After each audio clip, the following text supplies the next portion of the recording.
ನಮಸ್ಕಾರ ಫ್ರೆಂಡ್ಸ್, ನಾನು ಶಿವರಾಜ್ ಪಾಟೀಲ್. ನಿಮಗೆಲ್ಲ ಟುಡೇಸ್ ಇನ್ವೆಸ್ಟ್ಮೆಂಟ್ ಯೂಟ್ಯೂಬ್ ಚಾನಲ್ಗೆ ಸ್ವಾಗತ.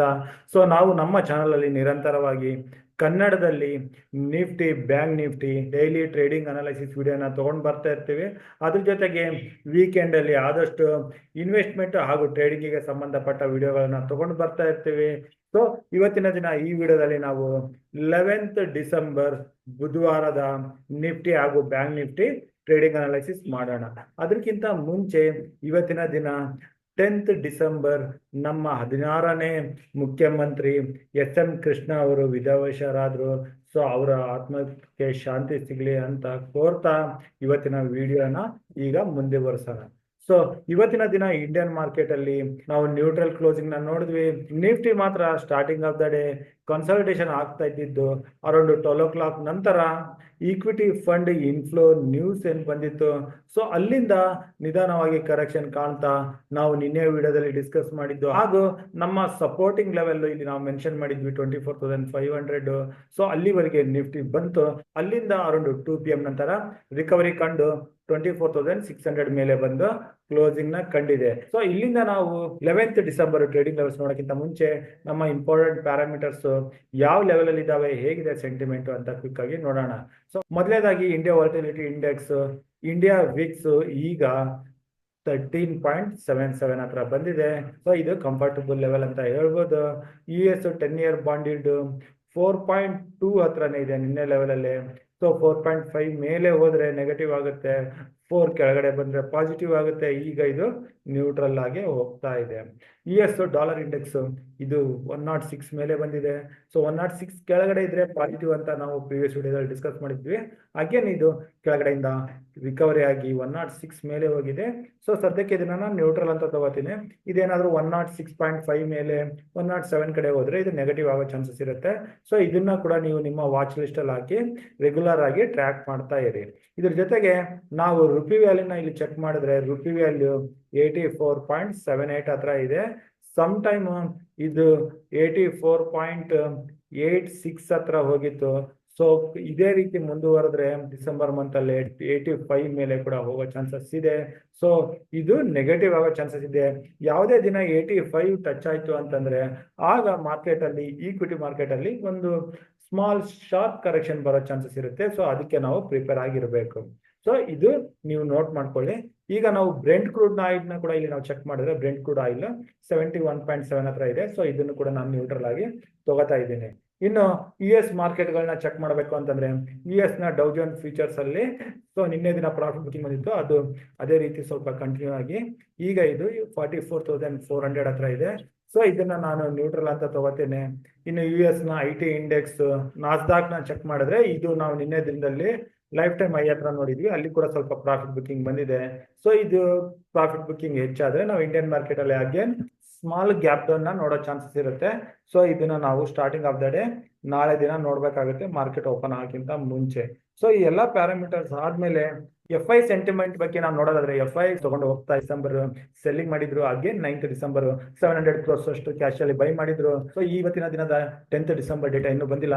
ಸೊ ಸದ್ಯಕ್ಕೆ ನಾನು FI ಸೆಂಟಿಮೆಂಟ್ ನ್ಯೂಟ್ರಲ್ ಅಂತ ತಗೊಂಡು ಹೋಗ್ತಾ ಇದ್ದೀನಿ. ಸೊ ಈ ಎಲ್ಲ ಡೇಟಾನ ಇಟ್ಕೊಂಡು ನಾವು ಈಗ ಆಪ್ಷನ್ ಚೈನ್ ನ ಕೂಡ ಚೆಕ್ ಮಾಡಿದ್ರೆ ಆಪ್ಷನ್ ಚೈನ್ ಅಲ್ಲಿ total open interest put side ಅಲ್ಲಿ 59 lakhs ಆದ್ರೆ ಕಾಲ್ ಸೈಡ್ ಅಲ್ಲಿ 83 lakhs ಇದೆ. ಸೊ ಇನ್ನು ಬಿಯರ್ಸ್ ಸ್ಟ್ರಾಂಗ್ ಆಗಿದ್ದಾರೆ. ಸೊ ಇಲ್ಲಿ ನಾವು ಚೆಕ್ ಮಾಡಬೇಕಾಗಿದ್ದು 24,500 ಹತ್ರ ಇವತ್ತಿನ ದಿನ ನಿಫ್ಟಿ ಬಂದು ಟೆಸ್ಟ್ ಮಾಡಿತ್ತು. ಅಲ್ಲಿ ಈಗ ಕಾಲ್ ರಿಟರ್ಸ್ ಆಡ್ ಆಗಿದ್ದಾರೆ 56,000 ಅಷ್ಟು. ಟೋಟಲ್ ಆಗಿ 1,82,000 ಓಪನ್ ಇಂಟ್ರೆಸ್ಟ್ ಇನ್ನ ಇದ್ದಾರೆ. ಸೊ ಇವರು ಅಗೇನ್ ನಿಫ್ಟಿ 24,500 ಕಡೆ ಬರ್ಬೋದು ಅಂತ ಇಲ್ಲಿ ವೇಟ್ ಮಾಡ್ತಿದ್ದಾರೆ. ಆದ್ರೆ ನಿಫ್ಟಿ 24,600 ಮೇಲೇನೆ ಸೆಷನ್ ಆಯ್ತು ಅಂತಂದ್ರೆ ಇವರು ತಮ್ಮ ಪೊಸಿಷನ್ಸ್ ಗಳಿಂದ ಹೊರಗಡೆ ಬರ್ತಾರೆ. ಆಗ ನಿಫ್ಟಿ ಟುವರ್ಡ್ಸ್ 24,700 ಕಡೆ ಸುಲಭವಾಗಿ ಹೋಗುತ್ತೆ. ಆದ್ರೆ 24,700 ಹತ್ರ ರೆಸಿಸ್ಟೆನ್ಸ್ ಇದೆ. ಸೊ ನಿಫ್ಟಿ 24,700 ಮೇಲೆ ಸಸ್ಟೈನ್ ಆಯ್ತು 15 ಮಿನಿಟ್ಸ್ ಅಂತಂದ್ರೆ ಅಲ್ಲಿಂದ ಬರೋ ಶಾರ್ಟ್ ಕವರಿಂಗ್ ಮೇ ಬಿ ನಿಫ್ಟಿನ ಟುವರ್ಡ್ಸ್ 25,000 ವರೆಗೆ ತಗೊಂಡೋಗೋ ಚಾನ್ಸಸ್ ಇರುತ್ತೆ. So resistance 24,700, support 24,500 call side ಅಲ್ಲಿ. ಇನ್ನು ಪುಟ್ ಸೈಡ್ ಅಲ್ಲಿ ನೋಡಿದ್ರೆ ಹೈಯೆಸ್ಟ್ ಓಪನ್ ಇಂಟ್ರೆಸ್ಟ್ ಈಗ ಕಾಣಿಸ್ತಾ ಇರೋದು 2,57,000 24,500 ಹತ್ರ. ಸೊ ಇದೇ ಮೇಜರ್ ಸಪೋರ್ಟ್ ಆಗಿ ಈಗ ಕಾಣಿಸ್ತಾ ಇದೆ. ಸೊ ನಿಫ್ಟಿ ರೇಂಜು 24,500 ಇಂದ ಮೇಲೆ 24,700 ಈ 200 ಪಾಯಿಂಟ್ ರೇಂಜ್ ಕಾಣಿಸ್ತಾ ಇದೆ. ಸೊ ಇದು ಆಪ್ಷನ್ ಚೈನ್ ಆಯ್ತು. ಈಗ ನಾವು ಟ್ರೇಡಿಂಗ್ ವ್ಯೂ ಅಲ್ಲಿ ಬಂದು ಎಕ್ಸಾಕ್ಟ್ ಲೆವೆಲ್ಸ್ ನ ನೋಡೋಣ. ಸೊ ಈಗ ನಾನು ನಿಫ್ಟಿ 15 ಮಿನಿಟ್ಸ್ ಕ್ಯಾಂಡಲ್ಸ್ಟಿಕ್ ಚಾರ್ಟ್ ಅಲ್ಲಿ ಇದ್ದೀನಿ. ನಿಫ್ಟಿ ನವೆಂಬರ್ ಮಂತ್ಲಿ ಎಕ್ಸ್ಪೈರಿನಲ್ಲಿ ಬಂದ ಈ ವಾಲಟಿಲಿಟಿ ರೇಂಜ್ ನ ಕ್ರಾಸ್ ಆಗಿ ಹೋಗ್ತಾ ಇಲ್ಲ. ಸೊ ಇದನ್ನ ನಾವು ಈ ರೀತಿ ಮಾರ್ಕ್ ಮಾಡ್ಕೊಳ್ಳೋಣ. ಸೊ ನಿಫ್ಟಿಗೆ ನಾವು ಕೆಳಗಡೆ 24,500 450 ಸಪೋರ್ಟ್ ಅಂತ ತಗೊಳ್ಳೋಣ. ಸೊ ನಿಫ್ಟಿಗೆ ಈ ಎಕ್ಸ್ಪೈರಿವರೆಗೆ ಅದು 12th ಡಿಸೆಂಬರ್ ವರೆಗೆ ಈ ರೇಂಜ್ ತುಂಬಾ ಇಂಪಾರ್ಟೆಂಟ್ ಆಗಿರುತ್ತೆ. ಕೆಳಗಡೆ 24,500 ಇಂದ 24,480 ಹಾಗೂ ಮೇಲೆ 24,900 ಇಂದ 24,850. ಸೊ ನಿಫ್ಟಿ ಈ ರೇಂಜ್ ಅಲ್ಲೇ ಟ್ರೇಡ್ ಆಗ್ಬೋದು. ಈ ಮೂಮೆಂಟಮ್ ಏನಾದರೂ ಕಂಟಿನ್ಯೂ ಆದ್ರೆ ಸೊ ಇಲ್ಲಿ ನೀವು ಈ ರೀತಿ ರೆಸಿಸ್ಟೆನ್ಸ್ ಲೈನ್ ಹಾಕೊಳ್ಳಿ. ನಿಫ್ಟಿ ಮೇಲೆ 24,650 ಮೇಲೆ ಟ್ರೇಡ್ ಆಗಕ್ಕೆ ಶುರು ಆದ್ರೆ ಮೇ ಬಿ 1 or 2 ಡೇಸ್ ಅಲ್ಲಿ 24,850 ವರೆಗೆ ಹೋಗೋ ಚಾನ್ಸಸ್ ಇರುತ್ತೆ. ಅದೇ ಇಲ್ಲಿ ರಿಜೆಕ್ಷನ್ ಕಂಡ್ರೆ ಕೆಳಗಡೆ ಮತ್ತೆ ಇದೇ ಲೆವೆಲ್ ಅಲ್ಲಿ ಸಪೋರ್ಟ್ ತಗೊಂಡು ಇಲ್ಲಿಂದ ರಿಕವರಿ ಕಾಣ್ಬೋದು. ಸೊ ಈ ರೇಂಜ್ ಹೊರಗಡೆ ಅಂದ್ರೆ ಕೆಳಗಡೆ ಕ್ಲೋಸಿಂಗ್ ಬಂತು ಅಂತಂದ್ರೆ ಅಥವಾ 24,900 ಮೇಲೆ ಕ್ಲೋಸಿಂಗ್ ಬಂತು ಅಂತಂದ್ರೆ ಅಲ್ಲಿಂದ ನೆಕ್ಸ್ಟ್ ಮೂಮೆಂಟಮ್ಗಳು ಬರೋ ಚಾನ್ಸಸ್ ಇರುತ್ತೆ. ಸೊ ಇವು ಇಂಪಾರ್ಟೆಂಟ್ ಲೆವೆಲ್ ಆಗಿರುತ್ತೆ. 24,900 ಮೇಲೆ ಅಥವಾ 24,480 ಕೆಳಗಡೆ ಕ್ಲೋಸಿಂಗ್ ಬಂದ್ರೆ ಆಗ ನಾವು ಅದಕ್ಕೆ ತಕ್ಕಂಗೆ ಲೆವೆಲ್ಸ್ ನೋಡಬೇಕು. ಸೊ ಸದ್ಯಕ್ಕೆ ಈ ಲೆವೆಲ್ ನ ಇಟ್ಕೊಂಡು ಟ್ರೇಡ್ ಮಾಡೋಣ. 24,650 ಮೇಲೆ ಕಾಲ್ ಪೊಸಿಷನ್ ತಗೊಂಡ್ರೆ 50 ಪಾಯಿಂಟ್ ದೂರದಲ್ಲಿ ಸ್ಟಾಪ್ ಲಾಸ್ ನ ಇಟ್ಕೊಂಡು ಅದನ್ನ ಟ್ರೇಲ್ ಮಾಡ್ತಾ 24,850 ಬರ್ತದೆ ಇಲ್ಲಿ ಪ್ರಾಫಿಟ್ ಬುಕ್ ಮಾಡ್ಕೊಳ್ಳೋದ್ರ ಬಗ್ಗೆ ನೋಡೋಣ. ಸೊ ಇದು ನಿಫ್ಟಿ ಆಯ್ತು. ಈಗ ಬ್ಯಾಂಕ್ ನಿಫ್ಟಿ ಬರೋಣ. ನಿಫ್ಟಿ ರೀತಿನೇ ಬ್ಯಾಂಕ್ ನಿಫ್ಟಿ ಕೂಡ ಒಂದು ರೇಂಜ್ ಅಲ್ಲೇ ಟ್ರೇಡ್ ಆಗ್ತಾ ಇದೆ. ನಿಫ್ಟಿ ಆದ್ರೂ ತನ್ನ ಸಪೋರ್ಟ್ ಲೆವೆಲ್ ನ ಟೆಸ್ಟ್ ಮಾಡ್ತು. ಆದ್ರೆ ಬ್ಯಾಂಕ್ ನಿಫ್ಟಿ ಮಧ್ಯದಲ್ಲಿ 53,300 ಇಂದಾನೆ ಸಪೋರ್ಟ್ ತಗೊಂಡು ಹೋಗ್ತಾ ಇದೆ. ಸೊ ಬ್ಯಾಂಕ್ ನಿಫ್ಟಿನಲ್ಲಿ ಕೆಳಗಡೆ 53,100 ಮೇಲೆ 53,900. ಸೊ ಈ ಎರಡು ರೇಂಜ್ ಇದೆ. ಸೊ ಬ್ಯಾಂಕ್ ನಿಫ್ಟಿ 53,900 ಮೇಲೆ ಕ್ಲೋಸಿಂಗ್ ಬಂತು ಅಂತಂದ್ರೆ ನೆಕ್ಸ್ಟ್ ಮೂಮೆಂಟಮ್ ಬರುತ್ತೆ. ಅದೇ ರೀತಿ 53,100 ಕೆಳಗಡೆ ಕ್ಲೋಸಿಂಗ್ ಬಂತು ಅಂತಂದ್ರೆ ಇಲ್ಲಿಂದ ಇನ್ನಷ್ಟು ಹೆಚ್ಚಿನ ಕರೆಕ್ಷನ್ ಬರೋ ಚಾನ್ಸಸ್ ಇರುತ್ತೆ.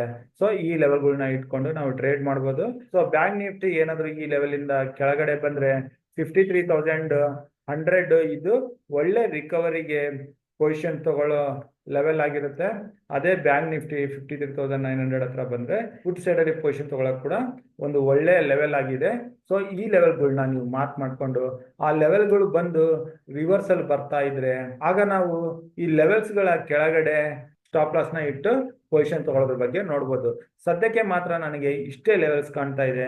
ಏನಾದರೂ ನ್ಯೂಸ್ ಅಪ್ಡೇಟ್ಸ್ ಲೆವೆಲ್ಸ್ ಅಪ್ಡೇಟ್ಸ್ ಇದ್ರೆ ಅದನ್ನ ನಾವು ನಮ್ಮ ಟುಡೇಸ್ ಇನ್ವೆಸ್ಟ್ಮೆಂಟ್ ಟೆಲಿಗ್ರಾಮ್ ಗ್ರೂಪ್ ಅಲ್ಲಿ ಕೊಡ್ತಾ ಇರ್ತೀವಿ.